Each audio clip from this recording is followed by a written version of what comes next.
Hi Euphoniums! Today we're going to learn how to open our cases and put our instrument together and how to hold the euphonium. So if you received a euphonium from Music and Arts or from the school, you received one of two possible cases.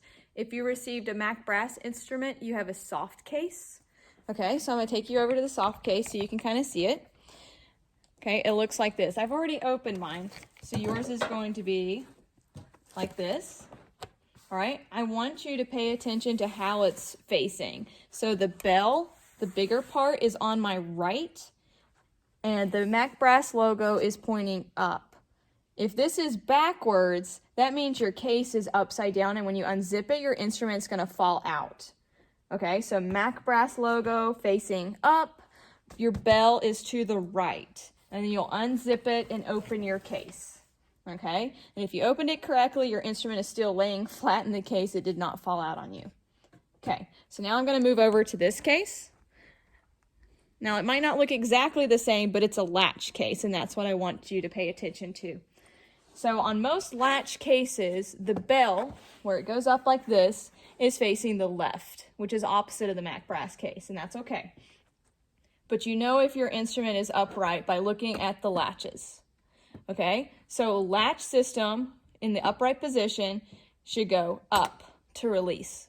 Okay, if your instrument is upside down, and I'll just go ahead and show you what that would look like. The instrument's upside down, I'm going to have to pull it down. Okay, and then when I open it, the whole instrument's going to fall out of the case. So let's make sure, double check that your case is right side up. Now I have my cases on a chair.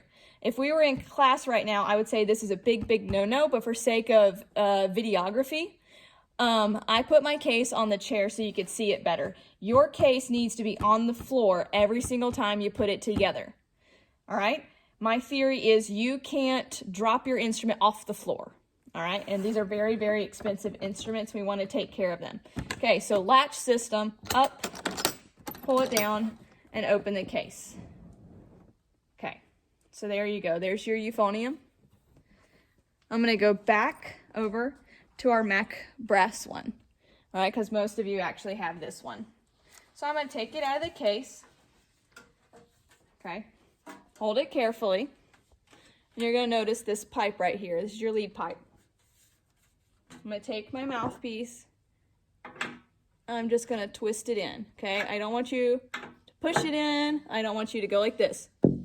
That's really bad. Yes, it makes a cool sound, but every time you do that, you're hammering it further into this lead pipe, and then it's going to be stuck. So stuck that you're going to call me going, I can't get it in the case. All right, and then I'm going to have to come to your house and pull the mouthpiece out, so please don't do that. Okay, so I'm going to remove this case and show you how to hold it.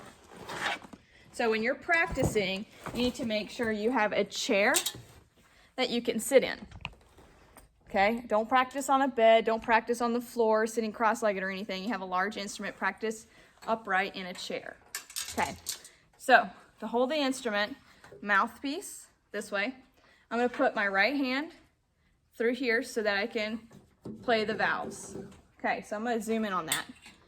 So finger 1 on the first valve, finger 2, and finger 3. My thumb, I wrap around the bar right here, and that helps me control the instrument. Okay, my left hand, I wrap around like this so that I can hold it sideways. Okay, it's nice and comfortable. It's like you're giving your euphonium a hug.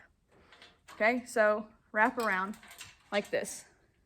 Sometimes I will, if I have tuning problems, I'm going to put my thumb right here, but that's for minor adjustments that we'll get into a little later. So if you don't want to do that for now, that's fine, but sit sideways and hug. Okay, the second thing I want to touch on is the valves. So you should have received some valve oil when you got your instrument. So what you do, without taking the valve completely out, you're going to unscrew the top. Let me bring this in closer so you can see. Woo, hi. You're going to unscrew the top and pull it out just a little bit, okay? You're going to take your valve oil, and you can do this on the floor too if you're afraid that you're going to drop it, because it is awkward to get used to the big instrument. And you're going to put a little bit of oil on the valve. Screw the lid back on. Okay. So what you do next is you're gonna twist your valve until you hear a click. Did you hear it? That means it popped back into place. And then you're gonna screw the top back on, the cap. Never force anything. If it gets stuck or you have any questions, just let us know. And you're gonna do that to all 3 sections. Now, some people will say to turn the instrument upside down and oil from the bottom. I say only do this if you're in a concert and all of a sudden you're in a situation where you need to oil very, very quickly, because the caps at the bottom are designed to capture any dirt that has gone through your instrument. And so when you put the oil through the bottom of your valve, you're washing all that dirt out of the cap and back into your valve. So that's not the best practice. Okay, and the last thing I want to point out is for the people with the Mac brass instruments. So on the side, when you are practicing, you're going to release this valve when you're practicing. Now, when you are putting it back in your case, if you put it back in the case like this, you're gonna bend the stem of this 4th valve and it's no longer gonna work. And that's really expensive to fix and it's really bad. So when you put it back in the case, push down, slide the lock back over, and then place it in your case. All right, and that's the euphonium. If you have any questions, let me know.